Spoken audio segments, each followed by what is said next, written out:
Dam. Isa-isa. So, hati natin yung dam into regular steps para mas madali natin makuha yung weight. Yes, sir. Yung weight, yung force or yung weight is equal to yung unit weight times volume. So, hatiin natin ito. Isa-isa. Ano yan yung mag-cut ng shape board, sir? Oo. Yan, cut na yan kanina. Meron tayo Cut na yan. Yes, sabi ko kanina. isang area, Hatiin yan. dalawa. Wow. Di ba? Di ba? Sabi ko, tatlo. Ano siya? So, pag kinuha natin yung concentrated load dito or yung force ito, yung force natin is mag-act Sa gitna. or center. Centroid. Same din dito. Kita mo. Dito yan. Sabuhan lang yun. Ito. Kunin mo yung centroid. Unahin natin i-solve yung weight 1. Yung weight 1, meron tayong specific weight ng concrete 23.5 kilonewton per meter. So, yung volume naman niya, meron tayong area ng 4 times 12. 15. Yung height niya, sir? 15. Yan, 15 yan. ang height niya is 15. So, area pala yan. So, para maging volume, kailangan natin ng sa pag-isa. Kapag nag-analyze tayo ng dam, magpo-consider tayo ng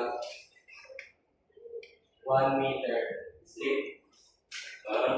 Kasi kapag yung 1 meter slip sa Wala pa, sir.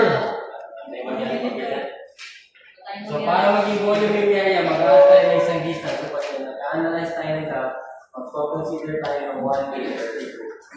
So, pumunti tayo na tayo dito na 1. meter into meter consistency. Weight 1 is equal to Newton. 410. Kilo Newton. So, kunin din natin yung distance kasi mag-moment tayo sa ito mamaya para sa factor of safety against overturning. So, kunin natin yung distance ni 8-1 na papunta kay 86. So, x1 is equal to 10. diba 10 yung 10. yung load sa gitna is 4 divided by 2. 2.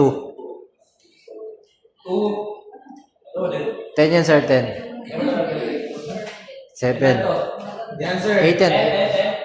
10 yan, 10. 10. Yes, sir. 10 plus 2. Ay, 8 plus 2. 10.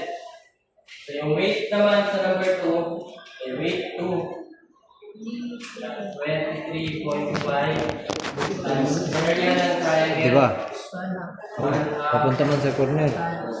15 na ng total ano niya. 15. 4 plus 7. Ano lang plus 3. times 15 Times 1. times Hey. Go ahead, sir. Same, sir. yan. Same lang, sir. Ano lang? Ano? Hindi, sir. 14,100. 14,000. Lagi. 23.235 times 1 half times 8 times 23.5 sila. Same Ah, lang, sir. 23.5. Same lang, sir. 23.5.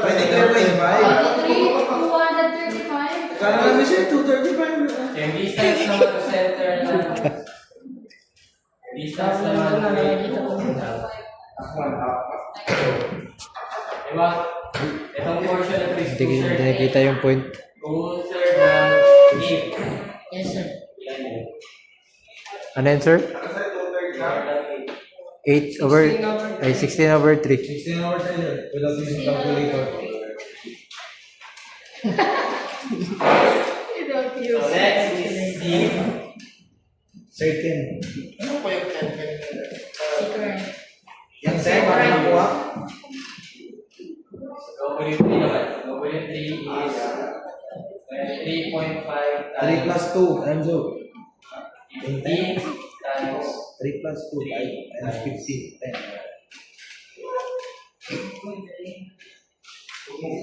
Enzo, Sila. Enzo, 3. Kalahati ng 4, 2. Ganun. Di ba? 1057.57. 1,057. Hindi na kaya na po. 0.5. Yung distance naman,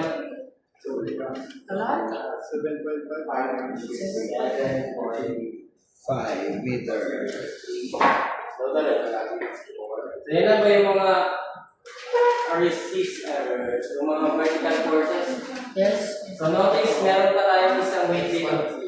So itong portion ng dam na to, mag-carry ng weight ng tubig. Kita niyo yan? Yes, So sir. meron tayong parts or rectangle portion ng dam dito na parang nakaposted. So itong portion na to, mag-carry yan ng weight ng 12 times 3. kita niyo? Yes, sir. Dapat makita. So solve natin yung Weight. weight ng water. 7.8 Weight kasi ng divide water. by 15. Pag hindi nagbigay ng specific weight ng tubig, Negative. automatic 9.81. times 12 Times 3. times 3 Times 1. Ito gusto niyo. 353.16. Yeah? 353.16. 63. Yung No. distance naman ito, 1.5. mapunta dito. 1.5 plus 15 minus 1.5 na. 13.5 sir. Very good. Without using calculator. Diba? Except 3. Wala na. May jowa na na iba. Wala na. Mga ba naging 7.5 yan? 15 divide 2. Okay. Siyempre, Siyempre, ito. magaganda ito. Kaya mo ah. Meron pa ko tayong vertical force. Wala na sir. Dahil meron. Parang ganito. Meron pang sinabi sa problem na assume hydrostatic forces, hydrostatic uplift Bars. varies uniformly from full hydrostatic pressure at the end of the dam to zero at the top. So meron tayong hydrostatic uplift. Ang hydrostatic uplift na yun yung reaction ng soil na pwede mag-cause sa dam natin para overturn. So ang sabi dito is from full hydrostatic force papuntang zero sa top. So ito yung magiging itsura ng pressure. Okay. From maximum to zero. So kung ano yung value ng maximum, malalaman natin sa takdang pangalan.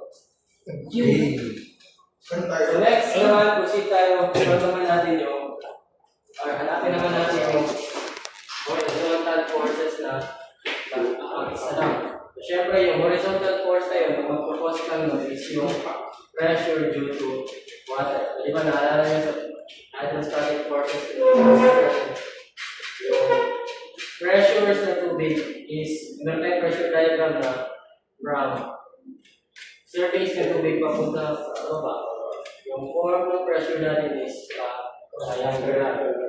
So yung force natin dito is so ang susot natin dito is yung uniform load or yung uniform pressure dito. So para masolve natin yan, 1/2 base times force is equal to unit weight times area. Yes. Yes. Ayun, no? Or para mas madali, ang gawin natin, hanapin natin yung maximum pressure dito. So para makuha natin yung maximum pressure dyan, di ba? Yung unit weight times height lang. So yung unit weight natin dito is yung tubig, which is 9.81 times height ng tubig na 15. 147.15.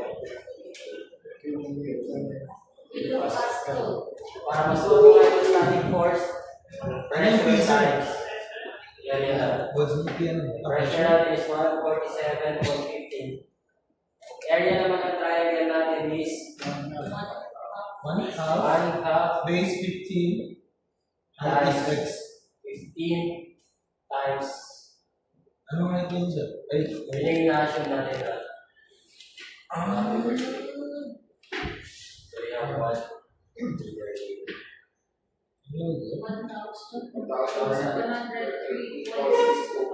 1,103.65 without using calculator. Ah, 625? 635. Galing naman sa iyo man calculator.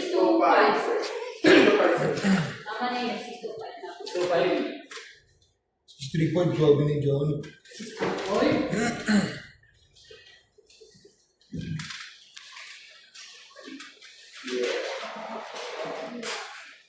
Okay na.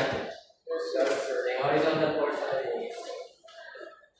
So yung sinasabi dito yung hydrostatic uplift varies uniformly from full hydrostatic force. So yung full hydrostatic force natin is equal to this.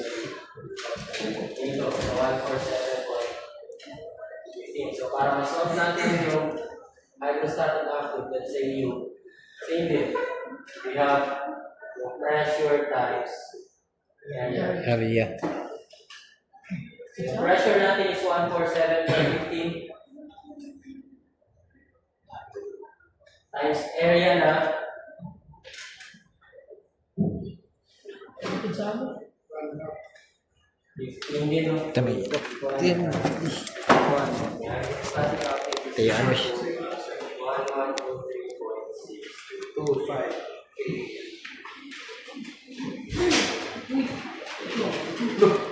Ulit, no? So, gulat kami sa pagpasok mo.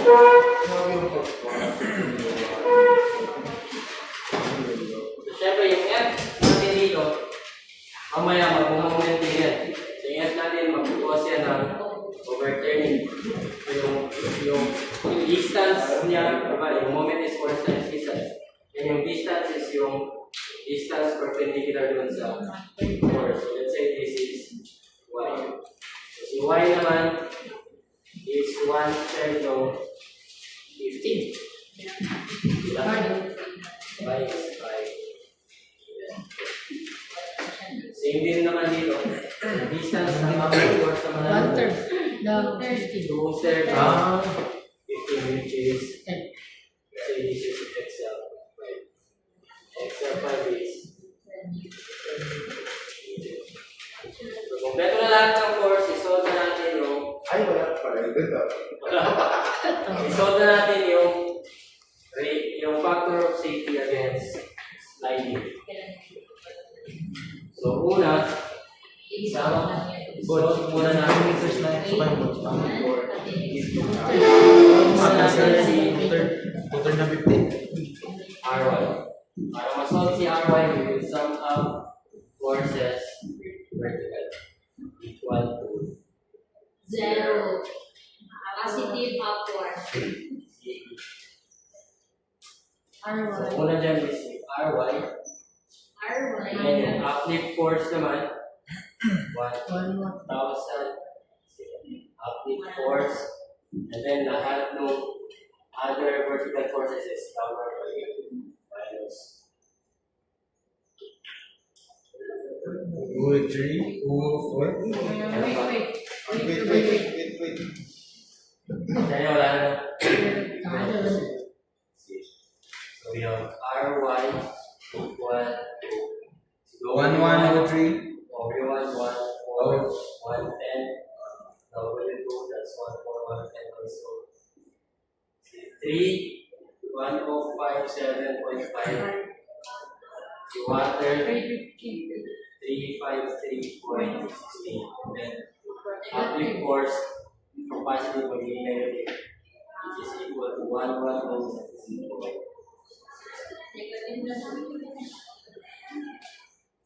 Ilagay mo. 3,020. 3,000. Wait lang. Kasi mabugas dyan. Yes, kita mo kita pagkanda ko sa inyo. Basta Karachi 3120. Sila? Dito nga sa Magkalyo ka. 31,007. Baguan. 3127.035. Si RX naman. Equal, isa naman. Equal lang. 1103. 110. Wala si Budi na. Bagay dyan lang, boss. The factor of safety against sliding is equal to coefficient of friction given 0.45 times 3127.035 over 110. Isa ka promise. Letter L pa ba?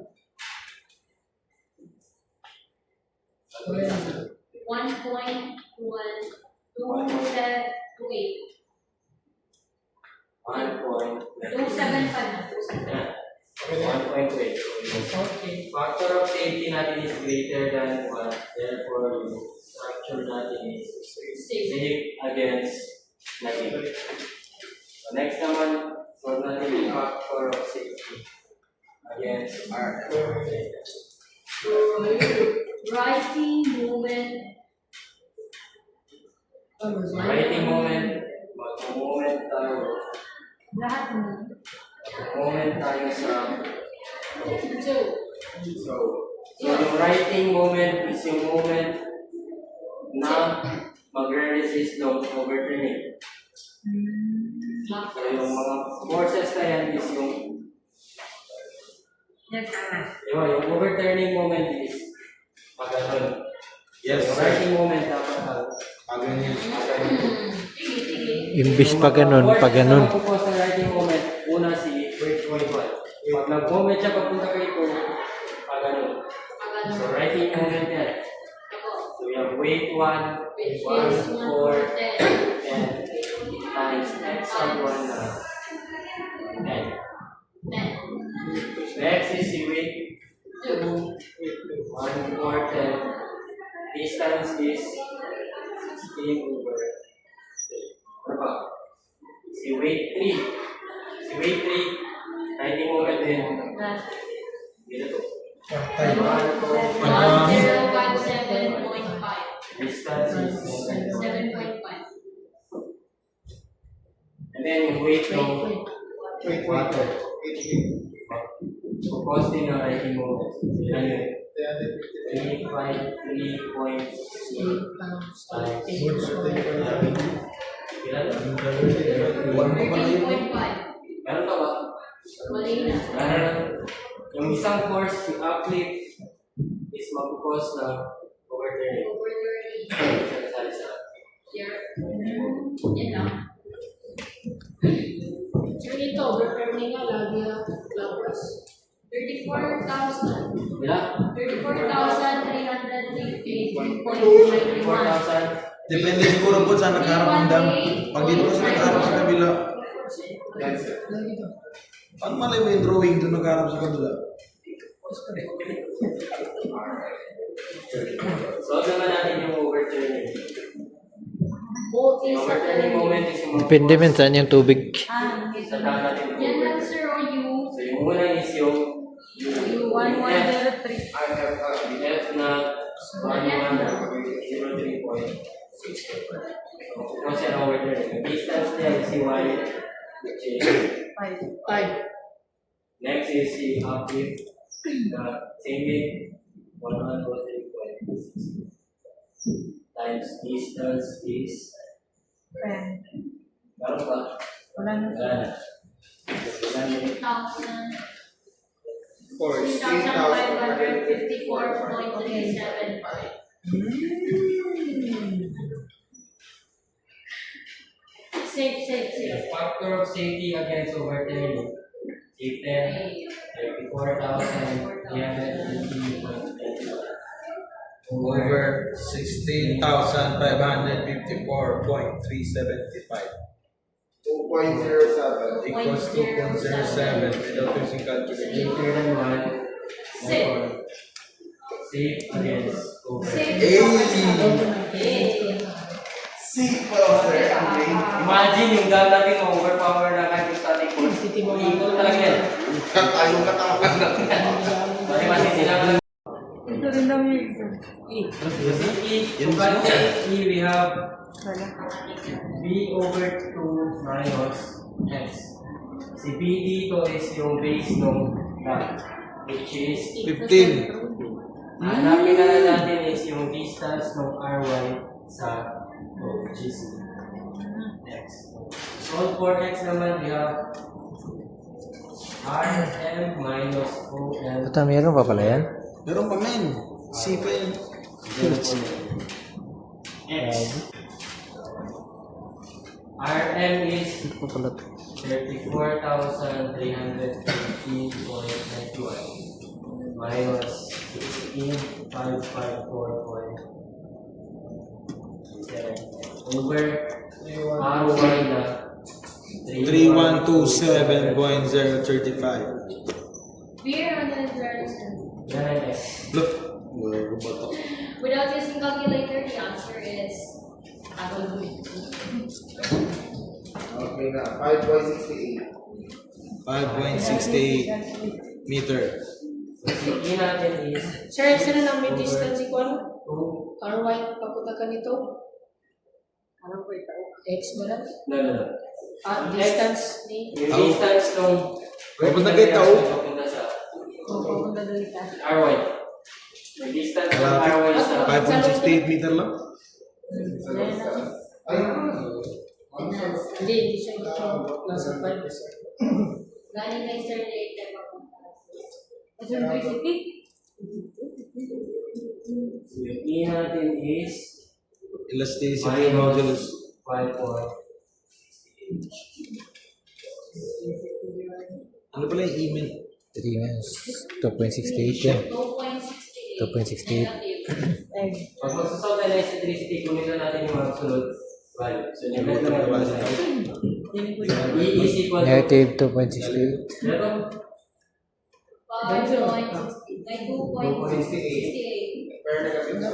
Negative yan, sir. Sir, negative sir. pag magsasolve tayo ng electricity, again, kunin mo lang yung absolute value. So, pag sinabing absolute value, neglect mo lang yung size. Saan daw yan galing ang 6 Sir, yan? daw po rin 6 yun. Value ni B. This is yung B. Base. Ay, bakit Ay, 15 sir! Saan wala? 15 pala yan. Diba? So, para makalusin sa mga ng absolute value. It's 6. 1.82. 1.82. Alam ko na. Men, alam ko na, men. Saan galing yung 6? Yung ikot, giikot. Yung E, para maging 6. Tama no. So, E is 1 Giflip. Giflip. Flip niya yung So, para malaman natin kung ano gagamitin natin kung sa Qmax and Qmin, i-compare natin si E guys sabi. Ito men. E over 6. 6E.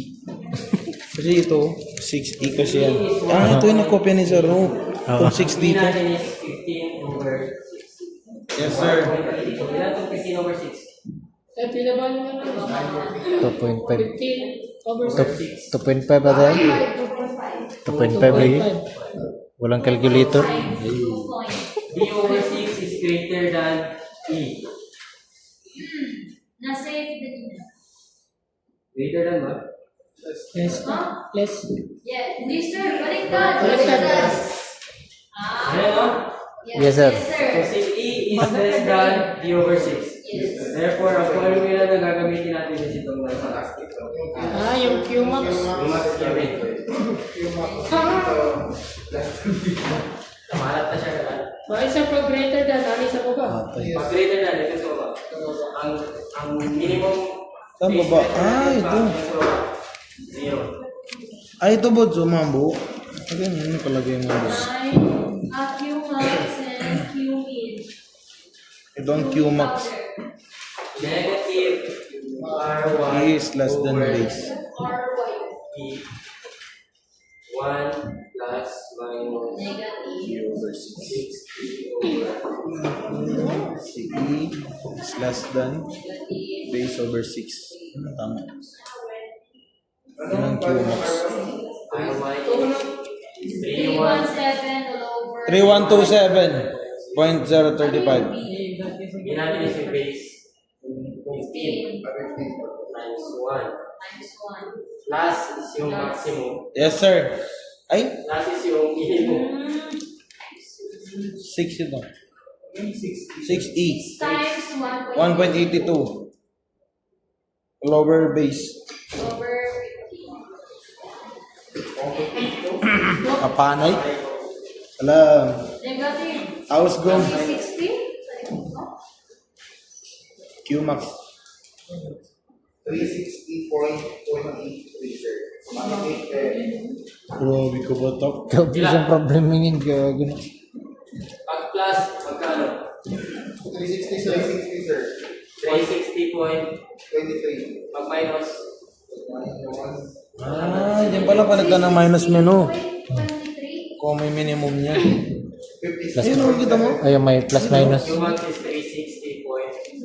Ang malagi. Ah, nandito rin pala, oh. Hey, okay, may plus minus. Hindi ko nakita. Ayan, 56.70. 56 point. 360.23. Eh, negative na gusto niyo. Negative na po. Parang sila, negative mo yun yung... Negative man yun to. Ay, ito pala yun. Ano negative? Yang 31, sir. 3127. Sabo. Yan. Tama? Yes, sir. Negative yan, sir. Negative na Ay, sir, wala tiwala sa inyo. Negative na lang. Si sir man, wala tiwala sa kanila. Look, baliktad lagi, sir. Baliktad. Lusang bala. Yan. Sir, yung mga kasali ang Y, di ba? Ah, wala yan. Nadugtong. Kanina lang yan. Hindi yan kasali. Masikat lang yan. Okay na, sir. Okay na. Yes, sir. Yun yung malaki, yun yung maximum. Sir, ano negative? Sir, yung max, sir, yan ang heal, sir. Nabay ikaw Sir, ano okay lang yung... negative. Positive yan. Attendance to. Okay. Due to counter. Yan eh, sir.